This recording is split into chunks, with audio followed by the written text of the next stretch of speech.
Euromaxx highlights. And here's your host, Louise Houghton. Hello everyone, thanks for joining us. We start the show with a look at one of the biggest leather trends of the 21st century. But before we come to that, here's what else you can expect over the next half an hour. Walking tall, Europe's highest suspension bridge opens in Switzerland.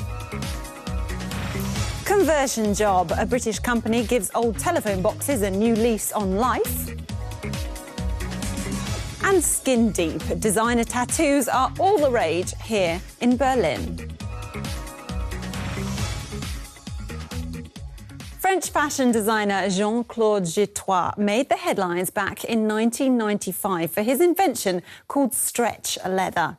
Now he designs skin-tight clothing for pop stars like Beyoncé, Rihanna and Lady Gaga.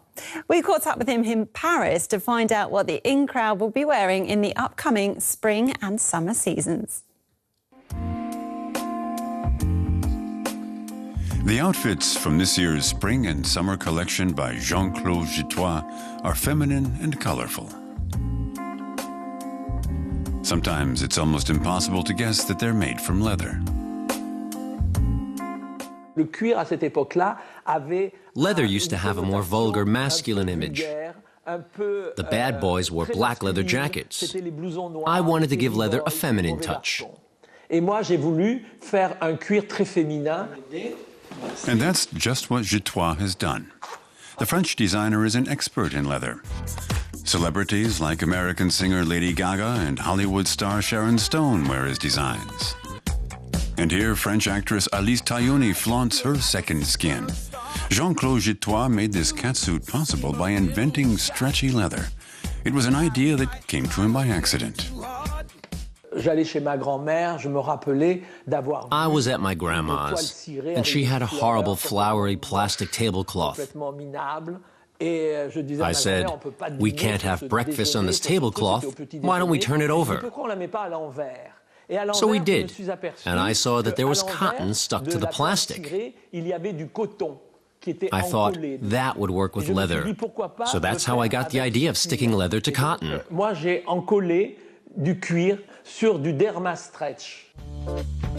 Son of a pilot, Jean-Claude was first fascinated by his father's flight jacket.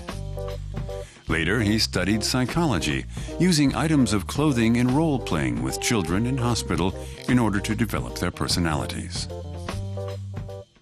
The clothes make the people and give them an identity. I used this transitional object to help the children feel better. His experience led to a career change at the age of 32. In 1976, he opened his first fashion boutique in Nice. My former wife loved fashion, and so did I.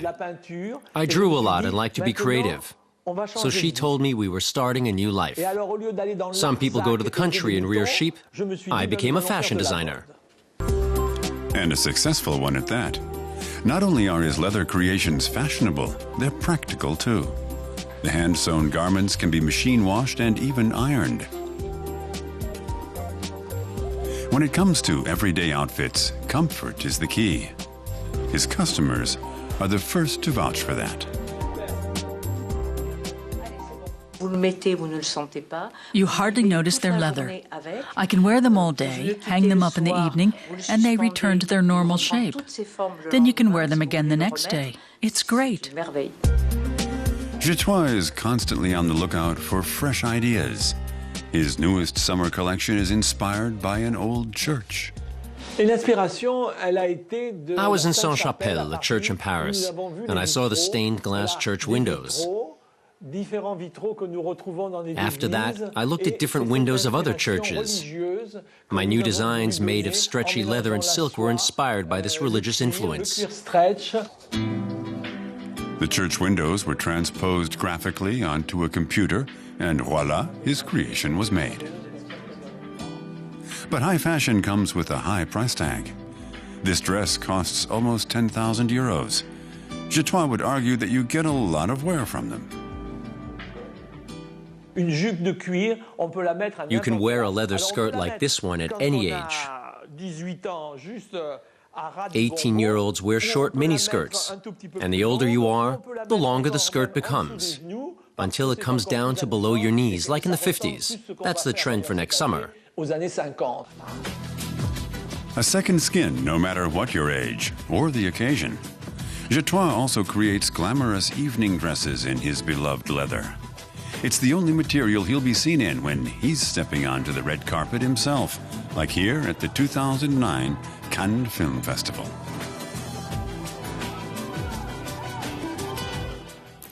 Europe's highest suspension bridge opened in the Swiss Alps last December. The civil engineer and bridge architect Roger Wasser is the brains behind this 100-metre-long walkway. And although this was his fourth high-altitude project in Switzerland, it was definitely his most challenging. Roger Wasser designs beautiful and technically sophisticated bridges. His latest, at 3,040 meters above sea level, is the highest suspension bridge in Europe, and perhaps the scariest too. The Titlis Cliff Walk is found near the summit of Mount Titlis in the Swiss Alps. Wasser is an expert at building in the mountains. Still, creating the cliff walk was a major challenge for him and his team. Naturally, we're very proud of this structure and that we were entrusted with its construction in the first place. When you see people going across it, the location, and in these conditions with the ice and snow, your heart skips a beat. A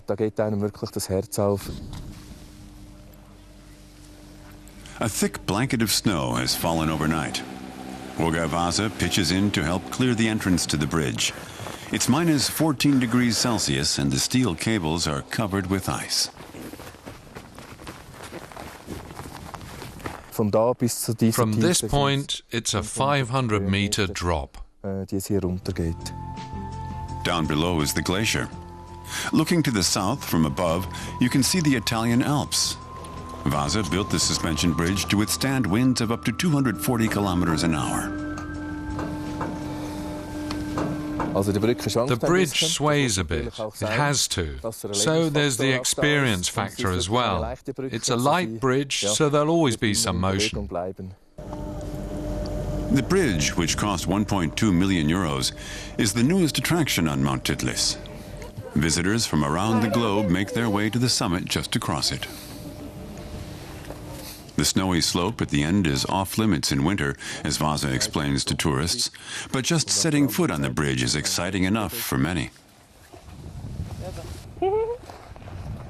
Are you scared to cross it? I'm a paraglider, so no.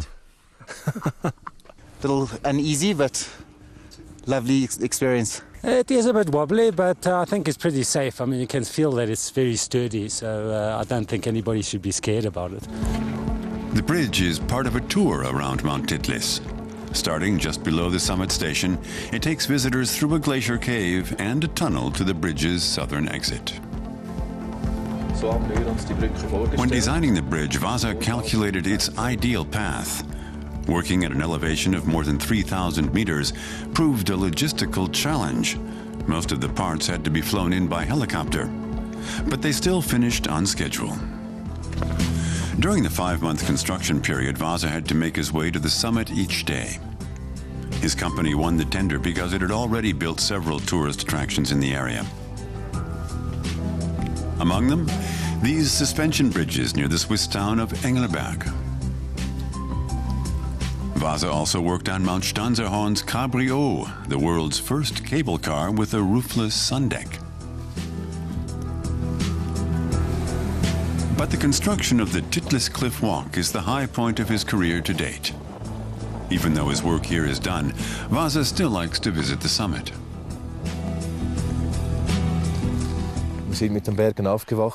We grew up with the mountains. We live between them. For us, they're part of our everyday lives. Only now, at this elevation, seeing the mountains from this perspective, do I perceive them in a different light again. I appreciate their stillness. In the evening, it gets windy and the bridge sways. It's closed if wind speeds exceed 70 kilometers an hour. But some people lose their nerve even long before then. I'm so scared. I'm really scared of heights. Too wobbly for me. Once the sun goes down, temperatures on the bridge can drop to minus 30 degrees Celsius, making the Titlis Cliff Walk a truly chilling experience.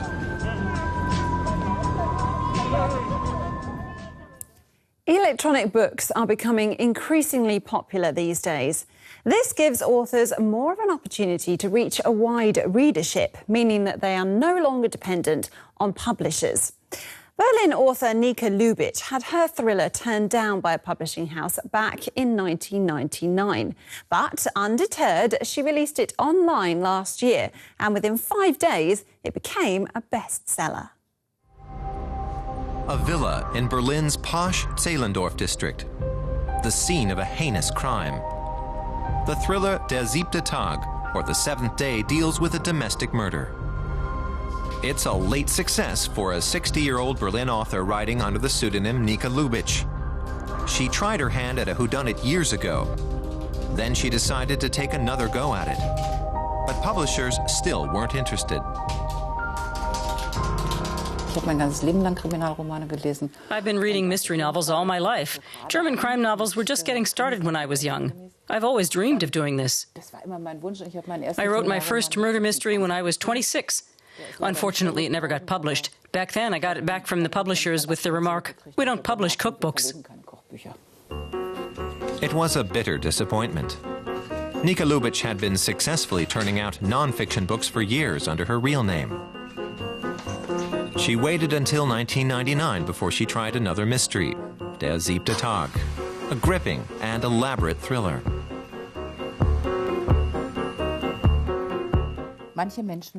Some people are born to be victims. Until 2 years ago, I never thought I was one of them. For 6 months now, I've been sitting in a cell in the Berlin Pankow Correctional Facility, waiting to be convicted of a crime I didn't commit. Or was the court psychiatrist right? Does my memory refuse to let me recall the murder of my husband, Michael Thalheim? She was pregnant, her husband vanished overnight. They'd been happy, and because her husband disappeared, she lost her baby, her mother died, she's out of her house, saddled with debt, and lost her job. She's lost everything. In the courtroom and on the streets, she's made out to be an evil, career-obsessed cow.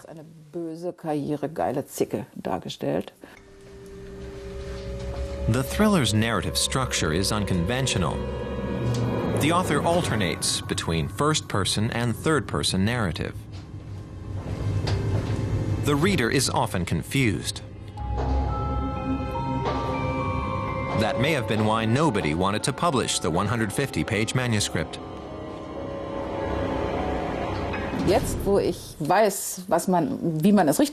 Now I know the right way to do it. I know I made a few mistakes. But that doesn't really seem to have bothered my readers. Quite the contrary. I get lots of letters confirming that what was supposed to have been wrong with the book was just what everybody was so fascinated with. 13 years would pass before the book found its readers. In the summer of 2012, Nika Lubitsch published her thriller as an e-book on a major online portal. In no time, it went to #1 on the portal's bestseller list. More than 100,000 readers have downloaded the book so far. It appeals to a whole new class of readers. They're very open to it. And a kind of communication takes place between reader and author. That's an exhilarating experience. I can't even describe what it feels like to open the mailbox in the morning and get such sweet letters. To be honest, sometimes I just sit there and weep for joy. Now that the thriller has become such a hit on the internet, Nika Lubitsch is turning down offers from publishers. A 70% share in the profits from the ebook edition gave her the incentive to publish the print version herself. Actually, I've always known I would do it eventually. For a few years it looked doubtful and I had other things going on in my life. Plus, it wasn't absolutely necessary. But now that it's happening so late, it's somehow really wonderful. Publishers in 11 countries have shown interest in the novel so far, and even a movie version is on the table. And Nika Lubitsch is finally a best-selling mystery writer. No thanks to any major publisher. How does the saying go? If at first you don't succeed, try again. I like that one. Moving on though, just 15 years ago, there were tens of thousands of public telephone boxes on the streets of Britain. Now, in the era of mobile phones, that number has considerably decreased. The famous red phone boxes remain a national symbol in Britain, though, and several people across the country are working hard to preserve them for future generations. The tourists pose in and around an authentic London telephone box. But no one's making a call. And that makes Richard Coltman sad. He's so fond of the famous British telephone boxes that he's devoted an internet site to them. It's accelerated in the last few years with mobile phone ownership. These kiosks, especially in the rural areas, they just aren't being used anymore. So there's no need for British Telecom to keep them. So they're just being removed because they're expensive to maintain. So yes, they're just disappearing. A good 70,000 red telephone boxes once peppered Britain. Now, only some 11,000 remain. Even in the city where they originated, London, they're in decline.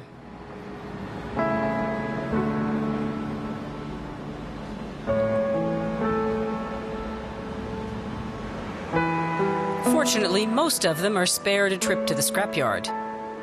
They find their way here to the English Heritage Phone Boxes Company in Gloucester and Stu Dockery's workshop. He's refurbished more than 400 telephone boxes in the past decade or so. It all started with a chance encounter. I saw a stock of phone boxes in a yard, and they looked really dilapidated. So I had a word with a guy the following day, because I laid in bed thinking somebody should sort them out. So I went and saw him the following day and said, could I buy a couple? And he said, yeah. I just enjoyed doing the first two so much that it just started off as a hobby. And then I realised that once I put a website together, that there was actually an international group of people that were like-minded. And there's a worldwide market for British telephone boxes. They start at €3,500, depending on the equipment. Stu Dockery and his staff restore most of them to their original condition. But some requests are rather off the wall. This one has been converted to a solar-powered mini office. It's effectively a working office with a little bit of futuristic stuff in it. People have adapted them into bars and lavatories and showers, fish tanks. So we've done them all. And it's just so much fun. I mean, I still get most of my pleasure from the traditional restoration with the old, equipment inside and the old telephones and stuff.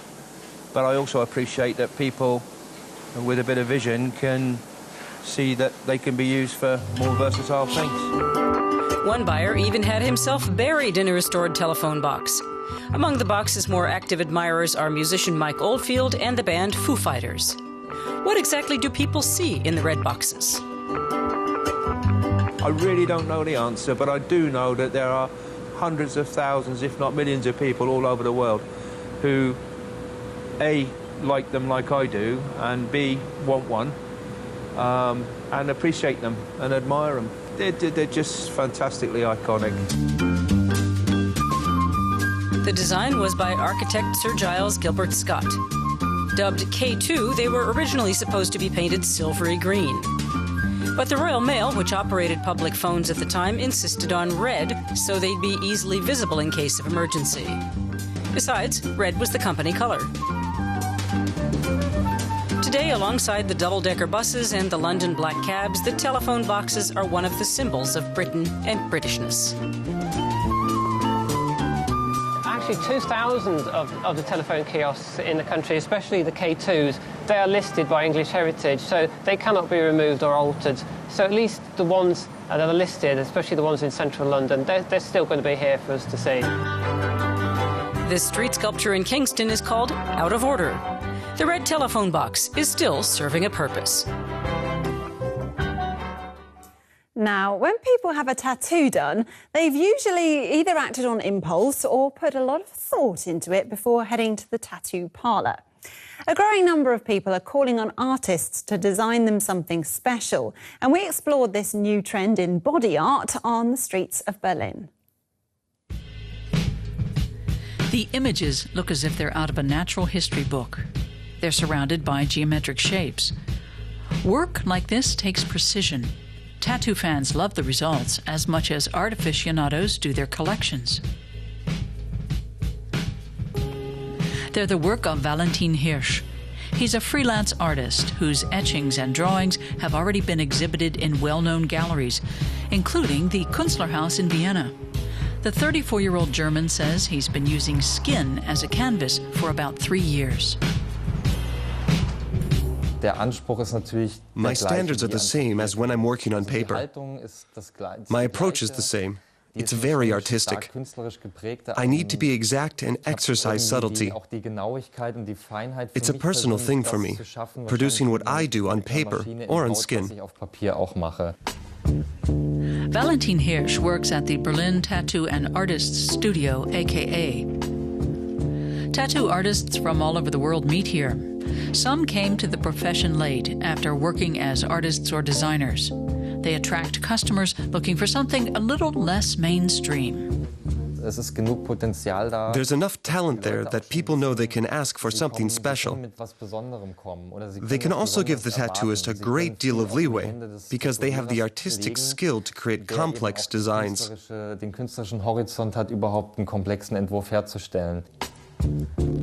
Before putting it on someone's skin, Hirsch draws the work on paper. He charges 100 euros an hour, and a tattoo like this one costs about 300 euros.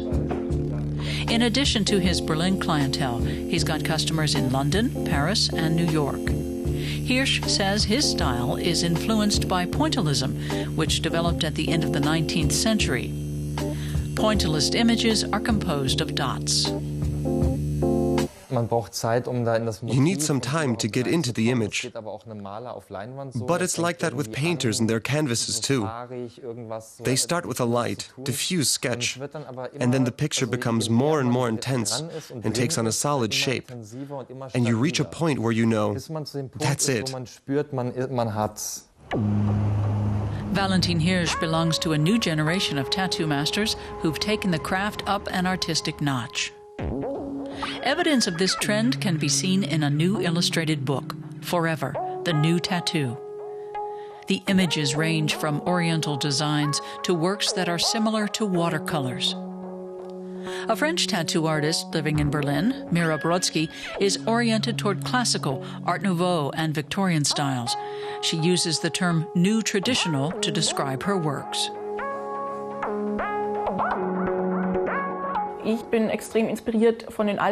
I'm really inspired by the old masters. I like Botticelli, Rembrandt, and Rubens. I mix their motifs with modern designs.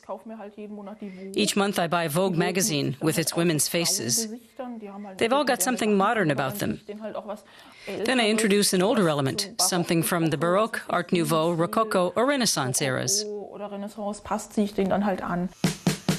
The 25-year-old opened her studio half a year ago. A trained graphic artist, she had previously been working in advertising. Her style appeals to people who ordinarily wouldn't have wanted a tattoo. Among her clients are doctors and lawyers and design students, such as Robert Kleinschmidt. Her works remind me of Art Nouveau. The lines are very beautiful, and the dynamics of the hair really appeal to me. Abstract designs are also popular. Minimalist, simple stick figures or tattoos that look as if they were drawn by children. Some say daring body art is an expression of a new desire to experiment.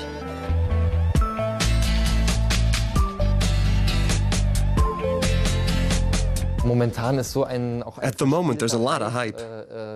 People don't really consider much that a tattoo is forever. They just do what they want in the moment. But most customers still want something timeless. After all, when it comes to tattoos, mistakes made on impulse aren't so easy to erase. And that brings us to the end of the show for today. So on behalf of all of us here in the studio, thanks for watching and goodbye.